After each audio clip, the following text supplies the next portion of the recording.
नमस्कार दर्शकवृन्द, तपाईँ London Nepal news हेर्दै हुनुहुन्छ। म शिव भण्डारी। दर्शकवृन्द, बेलायतमा आज हामीले विभिन्न व्यवसायहरूका विषयमा कुराकानी गर्छौँ। त्यसै सन्दर्भ सहित आज हामीले red parrot accounting services limited युकेमा छौँ। आज हामी उहाँकै कार्यालयमा छौँ। प्रबन्ध निर्देशक अश्विन नेपाल हुनुहुन्छ आज हामीसँग यो ट्याक्सका विषयमा र बेलायतमा व्यवसाय गरिरहनु भएका साथीहरूका लागि र सेल्फ इम्प्लोयडहरूका लागि पनि विशेष महत्त्वपूर्ण जानकारी सहित आज हामीले उहाँसँग छोटो कुराकानी गर्ने तयारी गरेका छौँ। Red parrot accounting services limited युकेका प्रमुख प्रबन्ध निर्देशक अश्विन नेपाल सर नमस्कार। नमस्कार, धन्यवाद शिवजी। आराम हुनुहुन्छ? हजुर, सन्चै छ। हजुर, अब यो यहाँहरूले सेवा दिँदै आउनु भएको लामो समय भइरहेछ। युकेमा धेरै सेवाग्राहीहरूका कुराहरू पनि छन्। यहाँ बेलायतका विभिन्न ठाउँहरूमा पनि पुगिरहनु भएको छ। गोर्खा कप नेपाली मेला जस्ता विशाल इभेन्टहरूमा पनि यहाँको ब्यानर लगाएर सेवाग्राहीहरूलाई प्रत्यक्ष भेटेर कुराकानी पनि गरिराख्नु भएको हुन्छ र इभेन्टहरूमा पुगिरहनु भएको छ। कस्तो छ बेलायतमा एकाउन्टेन्टहरूको व्यापार व्यवसाय कस्तो छ? यहाँबाट सुरु गरौँ। अब किनभने नेपालीहरू एकदमै धेरै हुनुहुन्छ अहिले बेलायतमा। धेरैजनाको जनसङ्ख्या बढिरहेको छ अनि सबैजना अलिकति तपाईँको सबैजनाको एउटा पर्सनल घरहरू भाडामा लगाउने त्यस्तो पनि भइरहेछ। व्यवसायहरू पनि छ, रेस्टुरेन्टहरूमा लाग्नु भएको छ, सुन व्यवसाय छ, धेरैवटा व्यवसायहरू बढिरहेछ। त्यो कारणले गर्दाखेरि तपाईँको अकाउन्टेन्टहरू पनि नेपाली अकाउन्टेन्टहरूलाई पनि उहाँहरूलाई आवश्यकता भएको कारणले गर्दाखेरि अहिले एकदमै डिमान्ड छ अकाउन्टेन्टहरूको। प्लस अनि तपाईँ अकाउन्टेन्ट भइसकेपछि हामीलाई अरू समुदायहरूले पनि युज गर्छन्। हामीलाई नेपाली अकाउन्टेन्टहरू अलिकति भलाद्मी, अलिकति राम्रोसँग अलि नैतिकता भएको भन्ने हिसाबमा चाहिँ तपाईँको अरू समुदायले पनि युज गर्ने कारणले गर्दाखेरि तपाईँको नेपाली अकाउन्टेन्टहरूको राम्रो छ। रेड प्यारोटको लागि तपाईँले कहिलेदेखि सुरु गर्नुभयो? यहाँ नेपाल चाहिँ कहाँ जन्मिनुभयो भन्न कतिपय हाम्रो दर्शक श्रोताहरूलाई पनि थोरै चासो हुनसक्छ। थोरै आफ्नो ब्याकग्राउन्ड बताइदिनुहोस् न। हजुर, म जन्मेको चाहिँ पाँचखाल काभ्रेमा हो। हजुर, त्यहाँ एउटा पाँचखाल भ्याली भनी छ, त्यहाँ जन्मेको। अनि तर हामी मैले पढ्न चाहिँ पुरै काठमाडौँमै पढेको, सानैदेखि नै काठमाडौँमै पढ्यो। हजुर, अनि हाम्रो अलिकति तपाईँको त्यहीँ पढेर एसिसीहरू सबै त्यहीँ पढेर आजयति पढेर अनि यहाँ आएर एसिसी कम्प्लिट गरेर अनि अकाउन्टिङ कामहरू नै गर्दै आएको पनि अब अहिले 15 वर्षभन्दा बढी भयो यहीँको अकाउन्टिङमा काम गरेँ मैले। अनिखेर मैले चाहिँ अकाउन्ट प्र्याक्टिसमा काम गरिसकेपछि 3 वर्ष जति मैले केरोममा फाइनेन्सियल कन्ट्रोलर भएर होटेलहरूको पनि फाइनेन्सियल कन्ट्रोलर भएर पनि काम गरिरहेको छु मैले कर्पोरेट लेभलमा। कम्पास ग्रुप भन्छ, यो तपाईँको एकदम ठुलो कम्पनी हो संसारकै, उसकोमा पनि फाइनेन्सियल कन्ट्रोलर भएर काम गरेर अनि आफ्नै व्यवसायहरू पनि गरिरहेको छु मैले। जस्तो अलिकति केरोमहरूमा नि इन्भेस्ट गरिरहेको छु मैले, आफ्नो एउटा रिक्रुटमेन्ट एजेन्सीहरू पनि चलाइरहेको छु अनि यो अकाउन्टिङ प्र्याक्टिस पनि चलाइरहेको छु। एकदमै व्यस्त हुनुहुन्छ? हजुर, अलिकति टाइम म्यानेजमेन्टको कुरा हो, खास व्यस्तता भन्दा पनि। कति जति व्यापार व्यवसायहरूलाई सेवा दिनु भएको छ र रेड प्यारोट एकाउन्टेन्ट सर्भिसले के सुविधाहरू दिनुहुन्छ भनेर सर्वसाधारणहरूका लागि सरल भाषामा बताइदिनुहोस् न सर। अहिले हामीले लगभग 1000 जना क्लाइन्टहरू हुनुहुन्छ अहिले हामीले एकदमै हामीले अब यो अकाउन्ट प्र्याक्टिस सुरु गरेको चाहिँ लगभग 5 वर्ष हुँदैछ। पहिला सुरुमा गर्दाखेरि तपाईँको 20-30 जनाबाट सुरु गरेको थियो भने अहिले तपाईँको वर्षकै लगभग 200 जना ती हिसाबले बढिरहेछ। नयाँ क्लाइन्टहरू थपिरहनु भएको छ। हामीले चाहिँ सर्भिसेसहरू चाहिँ तपाईँको जो बाई टु लेट ल्यान्डलर्डहरू हुन्छ जसले चाहिँ घर भाडा लगाउनु भएको छ, अनि हेर तपाईँको रेस्टुरेन्ट व्यवसायहरू छ, सुन पसल छ, कसैले आइटी सर्भिस प्रोभाइड गरिरहनु भएको छ, क्लिनिङ सर्भिसेसहरू, जुन पनि बिजनेसमा पनि अकाउन्टेन्ट त चाहिन्छ। त्यही भएर हामीले उहाँहरूलाई यसरी सर्भिस प्रोभाइड गरिरहेछौँ। अब नेपालीले सेवाग्राहीहरूले यहाँबाट लिएको जुन चाहिँ सर्भिस छ नि होइन, कस्तो छ? क्लाइन्टहरूले तपाईँलाई एक खालको प्रतिक्रिया, हामी रेड प्यारोटमा जाँदा यो सुविधा पाइया छ भन्ने खालको केही गुनासाहरू अथवा सर्भिस सम्बन्धी केही चासोहरू राख्नुहुन्छ? कस्तो हुन्छ? होइन, अब खासमा चाहिँ हामीले जस्तो वर्षमा 200 जना क्लाइन्ट बढाउनु भने ठुलो कुरो हो त्यो। किनभने मान्छेहरूले अरू समुदायको अकाउन्टेन्टहरूलाई पनि युज गर्नुभएको हुन्छ, नेपालीहरूले सबै नेपाली मात्र युज गर्नुभएको छैन। अनि अलिकति नराम्रो एक्सपिरियन्सहरू पनि पाउनु भएको छ अरू समुदायहरूको अकाउन्टेन्टबाट। कुनै ठाउँमा राम्रो पनि छ, कुनैमा नराम्रो पनि छ। अनिखेर हाम्रोमा आउँदाखेरि चाहिँ हामीले चाहिँ अलिकति टाइमली रिस्पोन्स गर्ने अनि हामीलाई फोन गरिरह्यो भने हामी त्यो रिसाउने झर्किने फर्किने छैन, एउटा फ्रेन्डली हिसाबमा हामीले रिप्लाईहरू गर्छौँ। तर अब त्यही हो, सधैँ त अब फोन गर्ने बित्तिकै रिप्लाई गर्नु त सकिँदैन, कल ब्याक गर्न सकिँदैन, तैपनि हामीले टाइमली रिप्लाई गरेर जस उहाँहरूको यस्तो पेनल्टीहरू नपर्ने होइन, टाइममा काम गरिदिने, अकाउन्ट्सहरू फाइल गरिदिने त्यस्तो कामहरू हामीले गर्छौँ। हजुर, ट्याक्स सम्बन्धी अरू जान्न पर्ने के छन्, के गर्न पर्छ, के पर्दैन? अब ट्याक्समा चाहिँ मेन कुरा चाहिँ अहिले मैले अलिकति नेपालीहरूको प्रब्लम देखाएँ भने चाहिँ तपाईँको पर्चेज इन्भोइसेसहरू नमान्ने। जस्तो फर इक्जाम्पल तपाईँले घर एक्सटेन्ड गर्दै हुनुहुन्छ, एउटा कोठा थप्दै हुनुहुन्छ भने तपाईँले चाहिँ इन्भोइसहरू माग्नु पऱ्यो बिल्डरसँग।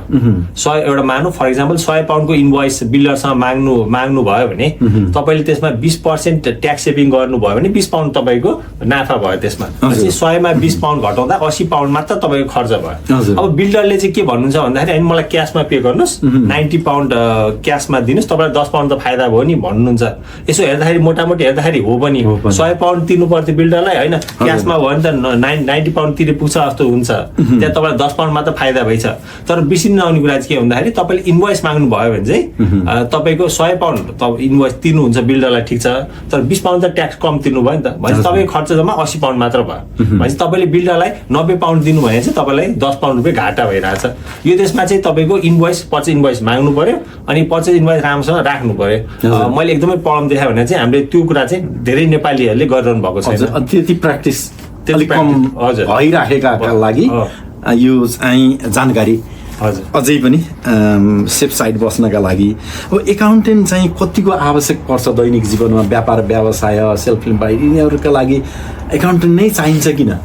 अकाउन्टेन्ट चाहिँ यस्तो भयो, अब तपाईँको यहाँको लाइफ अलिकति स्ट्रेसफुल छ होइन, आफ्नै काम गरेर मान्छेलाई भ्याइ नभ्याइ छ। हजुर, अनि तपाईँको कुनै व्यवसायहरू गर्नुभएको छ अथवा भाडामा लगाउनु भएको छ भने तपाईँले अब एकजना अकाउन्टेन्टलाई जिम्मा लाउनु भयो भने त्यहाँबाट तपाईँ उहाँले राम्रोसँग काम गरिदिनुहुन्छ, यस्तो पेनल्टी आउने, ट्याक्स सर्भिसको अन्नेसरी इन्क्वायरीहरू आउने होइन, त्यस्तो कम हुन्छ। अब यो ट्याक्स सर्भिसको इन्क्वायरी आयो भने तपाईँको आजको भोलि सकिँदैन, यो त 6-7 महिना लम्बाइन्छन्। त्यो अन्नेसरी स्ट्रेस भयो मान्छेहरूलाई होइन, त्यो कारणले गर्दा पनि अकाउन्टेन्टलाई उनीहरूले सधैँ गरिरहने काम भएको कारणले गर्दाखेरि तपाईँको इकोनोमिज अफ स्केल हुन्छ नि, स्पेसलाइजेसन हुन्छ उनीहरू अकाउन्टेन्टहरू, त्यही भएर तपाईँको जति त्यसमा गर्यो उनीहरूलाई अकाउन्टेन्टलाई जति त्यो यसरी काम दिन सक्यो उनीहरूले राम्रोसँग काम गरिदिएको कारणले गर्दाखेरि यसरी ट्याक्स सर्भिसको इन्क्वायरीहरू कम आउँछ। त्यही कारणले गर्दाखेरि चाहिँ तपाईँले अकाउन्टेन्टहरूलाई हायर गर्दाखेरि राम्रो हुन्छ। अनि अर्को चाहिँ कहिले कहिले तपाईँको यसो नयाँ कुराहरू मनमा आउँछ, जस्तो पे स्लिपमा ट्याक्स कोडहरू नमिल्ला अथवा केही कुराहरू मनमा आउँछ, जिज्ञासाहरू हुन्छ, त्यसरी एउटा सोध्ने मान्छे भयो भने तपाईँलाई फाइनेन्सियली अगाडि बढ्नको लागि चाहिँ राम्रो हुन्छ। जस्तो यो देशमा चाहिँ भन्दाखेरि मान्छेले एउटा पर्सनल डक्टर, पर्सनल लयर हुनुपर्छ, एउटा पर्सनल अकाउन्टेन्ट पनि हुनुपर्छ, अनि एउटा पर्सनल मर्गेज एडभाइजर पनि भयो भने तपाईँलाई फाइनेन्सियली अगाडि बढ्नको लागि सजिलो हुन्छ। तपाईँहरूले रेड प्यारोडले दिने जस्ता सेवा सुविधा दिने एकाउन्टेन्टहरू त धेरै हुनुहुन्छ नि बेलायतमा होइन, साथीहरू नै हुनुहुन्छ, यहाँहरूसँग सहकार्य गरेर काम गरिराख्नु भएको छ। मात्रै रेड प्यारोडमा आउने चाहिँ किन भनेर तपाईँले भन्ने, अब तपाईँका ग्राहकहरूलाई के एक्स्ट्रा सुविधा दिनुहुन्छ र तपाईँ कहाँमा आउने हो? अब अकाउन्टेन्टहरू त अब सबैजना राम्रो नै हुनुहुन्छ होइन, हामी चाहिँ उहाँ अरूभन्दा राम्रो भन्दा पनि हामीले चाहिँ हाम्रो चाहिँ राम्रो पक्ष चाहिँ के छ भन्दाखेरि हामीले चाहिँ कुनै क्लाइन्टहरूले क्वेरी गर्नुहुन्छ, फोन गर्नुहुन्छ, हामीले त्यस्तो झर्को फर्को गर्दैनौँ, हामीले फ्रेन्डली म्यानरमा उहाँहरूको काम हामीले राम्रोसँग उहाँलाई बुझाइदिन्छौँ, उहाँहरूको जिज्ञासाहरूलाई हामीले राम्रोसँग खुलासा पारिदिन्छौँ, अनि उहाँहरूको कामहरू पनि हामी आफैले टाइमली सबमिट गर्छौँ, हामीले नै चेज गर्छौँ क्लाइन्टलाई। ल तपाईँको अब अकाउन्ट फाइल गर्नुपर्छ, तपाईँको भेट रिटर्न फाइल गर्नुपर्छ भनेर हामीले पहिला नै हामी चेज गर्छौँ। त्यसरी हामीले हामीले के भनेको छौँ भन्दाखेरि तपाईँको डेडलाइन हामीले मिस गऱ्यौँ र हामीले तपाईँलाई पेनल्टी पर्यो भने हामी आफैले त्यो पेनल्टी तिर्दिन्छौँ भनेको छ, हामीले ग्यारेन्टेड। हजुर, त्यो भएपछि त उहाँलाई हामीलाई जिम्मा लगाइसकेपछि आनन्दसँग बस्न पाउनुहुन्छ।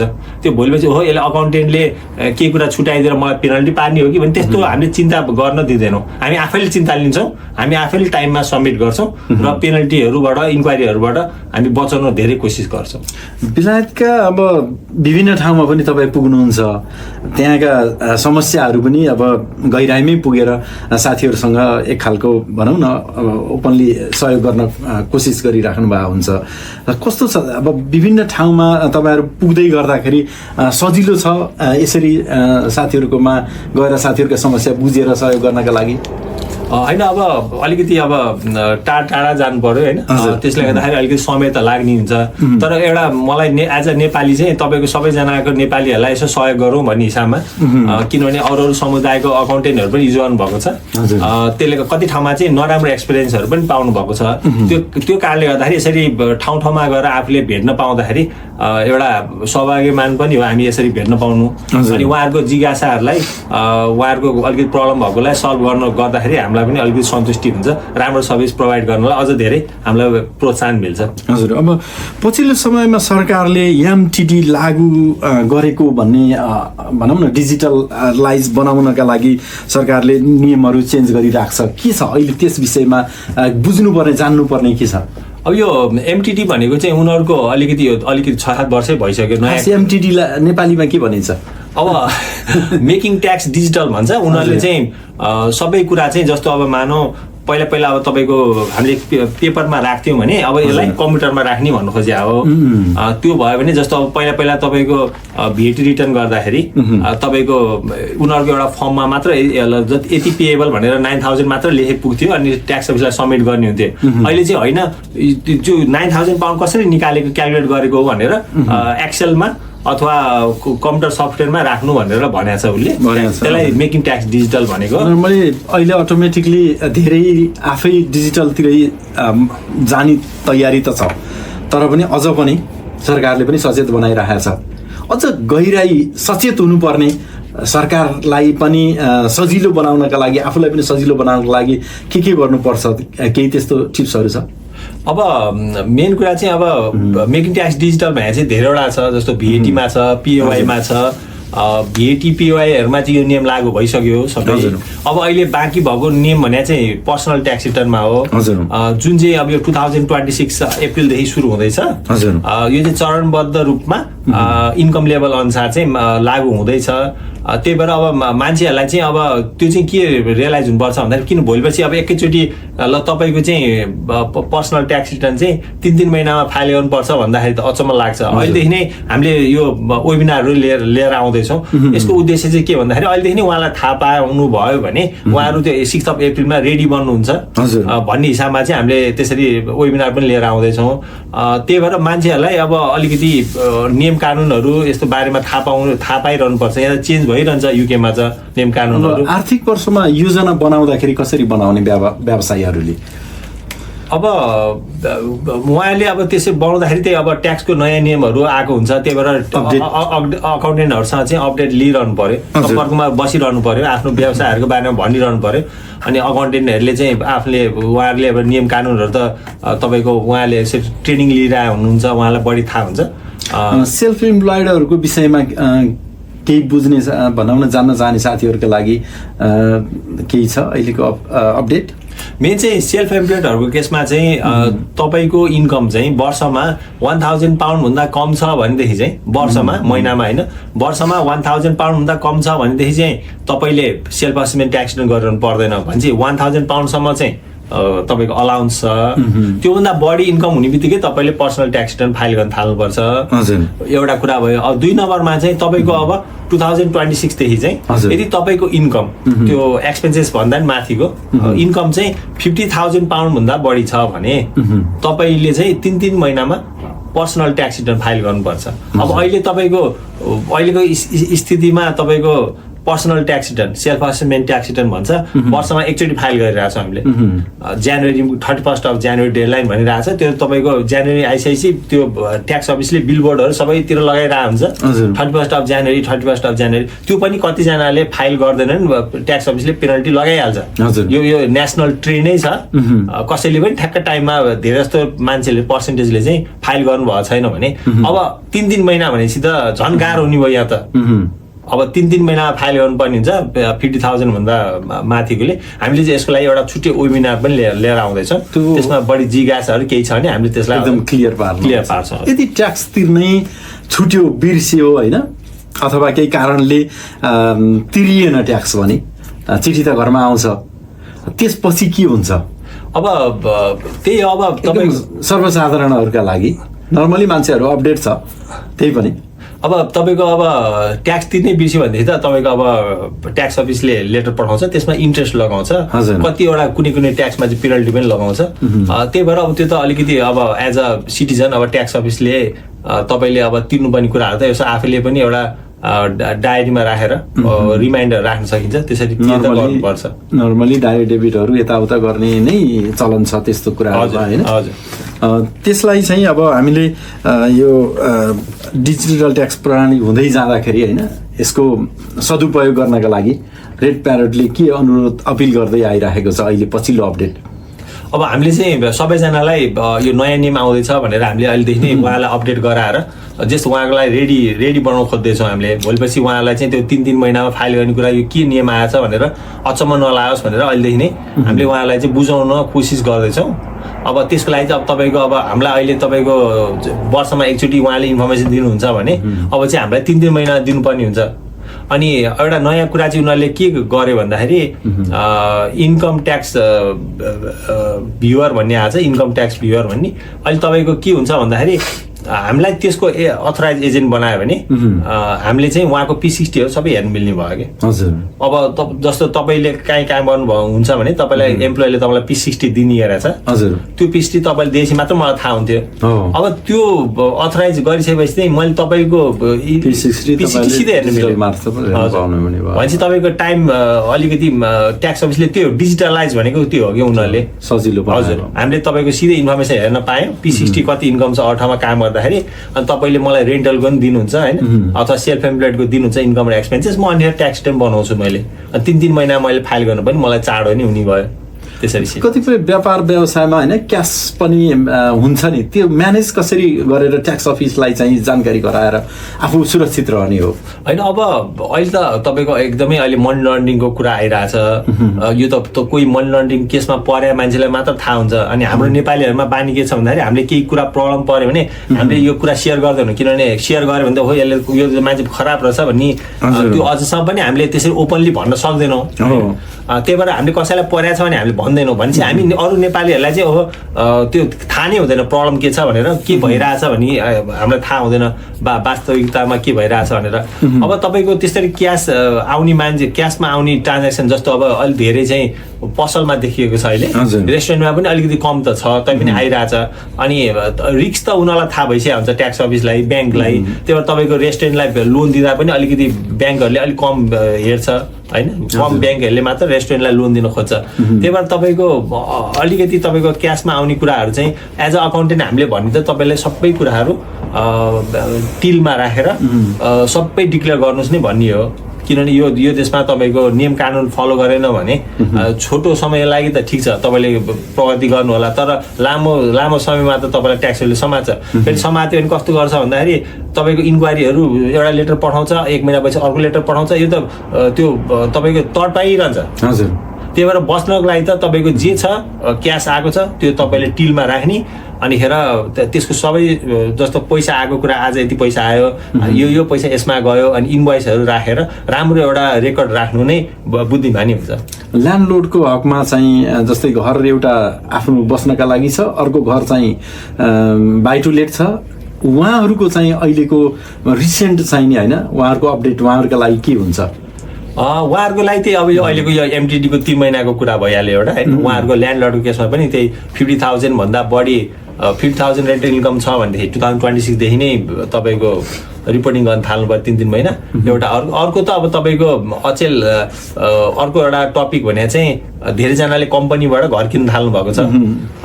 त्यो चाहिँ किन गरिरहनु भएको छ भन्दाखेरि कसैको 50,000 इन्कम, एकजनाको श्रीमान र श्रीमतीकोमा एकजनाको चाहिँ 50,000 भन्दा बढी छ भनेदेखि चाहिँ उहाँहरूले चाहिँ तपाईँको कम्पनीबाट घर किन्नु भयो भने 2-3वटा कुरा फाइदा पनि छ। अब 1-2 कुरा बेफाइदा नि हुन्छ, समग्रमा चाहिँ फाइदा नै बढी देखिन्छ सिचुएसन अनुसार। त्यो नै मेन 2टा कुराहरू छ। अब एकाउन्टेन्टले केही मिलाउन सक्ने, दुःख परेकालाई साथ सहयोग दिन सक्ने त्यस्तो खालको यहाँ केही हुन्छ कि हुँदैन? अब यस्तो छ, अब हामीले नियम कानुन अनुसारै बसेर गर्ने हो होइन। त्यसपछि नियम कानुन बाहिर गएर त गर्नु मिल्दैन। नियम कानुन अनुसार तपाईँको मिल्न सक्ने ठाउँमा हामीले मिलाइहाल्छौँ। हजुर। अब तपाईँहरूले गर्न लाग्नु भएको एक खालको रेड प्यारेटले होइन एउटा सूचनामूलक कार्यक्रम गर्दै हुनुहुन्छ, वेबिनार होइन। त्यो चाहिँ खास के उद्देश्यका लागि हो भनेर आम जनतालाई जानकारी दिनका लागि हो अथवा तपाईँहरूको बिजनेस व्यवसायलाई अझ एक स्टेप माथि लानको लागि हो, सबैसम्म पुगोस् भन्नका लागि हो, र के सन्देश दिनका लागि गर्न लाग्नु भएको यो? हजुर, हामीले यो वेबिनार लिएर आएको चाहिँ हामीले आफ्नो व्यवसाय बढाउने भन्दा पनि, किनभने व्यवसाय त अब तपाईँले आफ्नो राम्रो सर्भिस हामीले दिइरहेछौँ, हाम्रो क्लाइन्टहरू बिस्तारै बढिहाल्नुहुन्छ। हजुर, त्यसको लागि भन्दा पनि हामीले चाहिँ एउटा बिना स्वार्थकै एउटा यो कार्यक्रम लिएर आएको हौँ। हामीले चाहिँ अब यहाँ धेरैजना नेपालीहरूको जो हुनुहुन्छ, हामी नेपालबाट आएर यहाँ अहिले हामीले अलिकति पैसा कमाइसकेपछि हामीले सेकेन्ड घर किनेर भाडामा लगाउनु नै हो। त्यो नै सेफेस्ट इन्भेस्टमेन्ट छ हाम्रो नेपालीहरूको कन्ट्रीमा। यो देशको यो बेलायतको तपाईँ परिवेश हेर्नु भने पनि सबैले गर्ने त्यही नै हो। अब जस्तो अमेरिका हेर्नुहुन्छ भने अमेरिकामा नेपालीहरूले स्टक मार्केटमा इन्भेस्ट गर्छन् होइन, धेरै जस्तोले। तर यहाँ चाहिँ तपाईँको हामीले नेपालीहरूले चाहिँ हामीले प्रपर्टी नै किन्ने छ, परिवेशै त्यस्तो छ। अनि तपाईँको त्यही भएर हामीले चाहिँ अब यो अहिलेको वेबिनारहरू चाहिँ हामीले तपाईँको फोकस गरेर ल्यान्डलर्डहरूलाई, सेल्फ एम्प्लोयरलाई नै छ यो 3-3 महिनामा रिपोर्टिङ गर्ने भन्ने कुरा चाहिँ। त्यही भएर हामीले यो नयाँ कार्यक्रम चाहिँ यसरी सबै नेपालीहरूलाई चाहिँ पुगोस्, उहाँहरूको घर दैलोमा पुगोस्, उहाँहरूको कुनै जिज्ञासाहरू छ भनेदेखि हामीले उहाँहरूलाई क्लियर पार्न सकौँ। उहाँलाई यो फेरि एकैचोटि सुन्दाखेरि हो यो त अचम्म लाइन कुराहरू छ भने जस्तो नहोस्, त्यो अनुसार प्रिपेरेसन गर्नुहोस्। किनभने मेन चाहिँ पर्चेज इन्भोइसेसहरू चाहिँ राम्रोसँग राख्ने बानी गर्नुपर्ने छ नेपालीहरूले होइन। त्यो नै अलिकति हामीले त्यो अनुसार अनि अर्को कुनै फाइनेन्सियल प्लानिङहरू गर्नुपर्ने छ, क्यास फ्लोको लागि के गर्नुपर्ने छ भनेदेखि अहिलेदेखि नै प्लानिङ गर्नुहोस् भन्ने हिसाबमा चाहिँ हामीले वेबिनार लिएर आएका हौँ। मे 1 तारिकमा गर्दै हुनुहुन्छ? हजुर। यो कसरी एउटा जुम मार्फत? हजुर, हामीले जुम मार्फत गर्दैछौँ। कसरी भेट्न सकिन्छ यहाँहरूलाई त्यहाँ? हामी अब यो लिङ्क हामीले वेबसाइटमा हामीले अहिलेको यो टिकटक अथवा युट्युबहरूमा, फेसबुकमा हामीले लिङ्कहरू राख्छौँ। अनि हामीले त्यो लिङ्कमा उहाँहरूले जोइन गर्न सक्नुहुन्छ। अनि हामी त्यसको चाहिँ वेबिनार गर्छौँ। अब मैले लगभग यहाँसँग त्यति गहिराईमा त पुग्न सकिनँ। म एकाउन्टेन्टको विषयमा त्यति भनौँ न यो विषयलाई अझ गहिराईमा नपुगे भए आम दर्शक श्रोताहरूलाई बुझ्ने गरेर रेड प्यारेटको यो अहिलेसम्मको र अब यो बेलायत सरकारकै कुरा गर्दाखेरि नियम परिवर्तनहरूका अपडेटहरू विषयमा जानकारी दिन र यहाँहरूसँग डाइरेक्ट कनेक्ट गरेर यहाँको सेवा सुविधा लिनका लागि के गर्नुपर्छ भनेर बताइदिनुहोस्। हजुर, हाम्रो चाहिँ अफिस स्विडेनमा छ अनि साउथ हेरो लन्डनमा छ। अनि हामीलाई तपाईँले अफिसमा आएर भेट्न पनि सक्नुहुन्छ। अहिलेको त तपाईँको डिजिटल टाइम छ, सबै वाट्सएपमा पनि कुरा गर्न सक्नुहुन्छ, मलाई फोन गर्न सक्नुहुन्छ। म पनि विभिन्न ठाउँमा पुगिरहेको हुन्छु, हजुरले त्यहाँ पनि मलाई कार्यक्रमहरूमा भेटेर आफ्नो जिज्ञासाहरू, आफ्नो प्रब्लमहरू, समस्याहरू भन्न सक्नुहुनेछ। दर्शकवृन्द, red parrot accounting services limited UK का प्रमुख प्रबन्ध निर्देशक आश्विन नेपाल सरसँग हामीले यस ट्याक्स सम्बन्धी र विभिन्न विषयमा कुराकानी गऱ्यौँ। आज यो विषयमा अझ बेलायतभरि जसले सुविधा लिनुभएको छ त्योभन्दा पनि अझ के छन् अपडेट भनेर हामीले उहाँसँग यो विषयमा कुराकानी गरेका हौँ। नेपाल सर, अब विशेष गरेर अन्त्यमा आफ्ना जसले सेवा सुविधा लिनुभएको छ र लिने क्रममा हुनुहुन्छ, अझै पनि तपाईँहरू पुग्न नसकेका केही ठाउँहरू होलान्, उहाँहरूका लागि के सन्देश अपिल गर्न चाहनुहुन्छ? हजुर, हाम्रो चाहिँ तपाईँको 5 वर्ष अगाडि सुरु गर्दाखेरि 20-30 जना मात्र हुनुहुन्थ्यो। अहिले हामीले 1000 काटिसक्यौँ। 1000 जनाभन्दा बढी क्लाइन्टहरूलाई हामीले सर्भिस प्रोभाइड गरिरहेछौँ। यसरी हामीलाई सबै क्लाइन्टहरूले जुन विश्वास माया गर्नुभएको छ त्यसको लागि म धन्यवाद दिन चाहन्छु। हामी तपाईँको विश्वास र सहयोग बिना हामी यसरी 1000 काट्दैन थियौँ। अझ हामी बढिरहेछौँ। तपाईँहरूको जुन धेरै जिज्ञासाहरू आइरहेको छ दिनका दिन जुन हाम्रो क्लाइन्ट बन्नको लागि, त्यसको लागि पनि म धेरै धन्यवाद दिन चाहन्छु। हामीले चाहिँ तपाईँको नयाँ नियम कानुनहरू, ट्याक्स अपडेटहरू हामीले लिइरहेका हुन्छौँ। हामीलाई जुन एक्सपर्टहरूले हामीलाई भनिरहनुहुन्छ र हामीले त्यो चाहिँ हामीले सम्पूर्ण जो हाम्रो क्लाइन्टहरू छ उहाँहरूलाई पनि हामी अपडेट गराइरहन्छौँ। हजुरहरूलाई पनि त्यसरी दिनका दिन हामीसँग जुन अपडेटहरू छ त्यो लिन चाहनुहुन्छ भने हाम्रो सम्पर्कमा रहिरहनु होला, किनभने नयाँ ट्याक्स अपडेटहरू आइरहन्छ। त्यो सबै हामीसँग तपाईँहरूलाई हामीले खुलासा पार्नेछौँ। सुन्छ, जस्तै अब सरकारले होइन कस्ता चिजहरू पालना गरिएन भने दण्डित हुनुपर्ने हुन्छ भन्ने एक प्रश्न हो। तर एमटिडीको कुरा छ, एमटिडी लागू नगरेको व्यक्तिलाई के सजाय दिन्छ, कस्तो कानुन हुन्छ भनेर आम दर्शकहरूले अहिलेको अपडेट चाहिरहनु भएको छ। हजुर यो एमटिडी नियम पालना गरेन भनेदेखि चाहिँ किनभने ट्याक्स अफिसले अहिलेदेखि नै तपाईँको 1-1.5 वर्ष अगाडिदेखि नै थाहा दिइरहेछ मान्छेहरूलाई यसरी 2026 देखि आउँदैछ भनेर उसले पहिलेदेखि नै सूचित गरिरहेको केसमा चाहिँ त्यो फलो गरेन भनेदेखि चाहिँ तपाईँको पेनल्टीहरू आउन सक्छ त्यही भएर सबैजनाले त्यो नियम पालना गर्नुपर्ने हुन्छ दर्शकवृन्द रेड प्यारोट एकाउन्टिङ सर्भिसेस लिमिटेडका प्रबन्ध निर्देशक अश्विन नेपाल ज्यूसँग आज हामीले एकाउन्ट सम्बन्धी आफ्नो लाइफमा कम्फोर्टेबल बन्नका लागि विशेष गरेर छोटो कुराकानी गऱ्यौँ यहाँहरूलाई पक्कै पनि यो सन्देशमूलक विषयवस्तु भएकोले हामी निरन्तर फलोअप गरेर यहाँहरूलाई पनि अपडेट गराउने नै छौँ विशेष गरेर रेड प्यारोट एकाउन्टिङ सर्भिस लिमिटेडले युकेमा विभिन्न व्यवसाय अथवा सेल्फ इम्प्लोइड र ल्यान्डलोडका लागि दिने सर्भिस अहिले पछिल्लो समयमा विभिन्न ठाउँमा पुगेर उहाँहरूले दिइरहनु भएको सर्भिसले पक्कै पनि यहाँहरूलाई एक खालको सेवा सुविधा भइरहेको छ भन्ने एक सन्देशसहित आज यो कार्यक्रमबाट म बिदा हुनु अघि यहाँहरूलाई विशेष धन्यवाद दिन्छु यहाँहरूको यो उत्तरोत्तर प्रगतिको कामना पनि गर्छु सर थ्याङ्क यू शिवजी धन्यवाद नमस्कार हजुर थ्याङ्क यू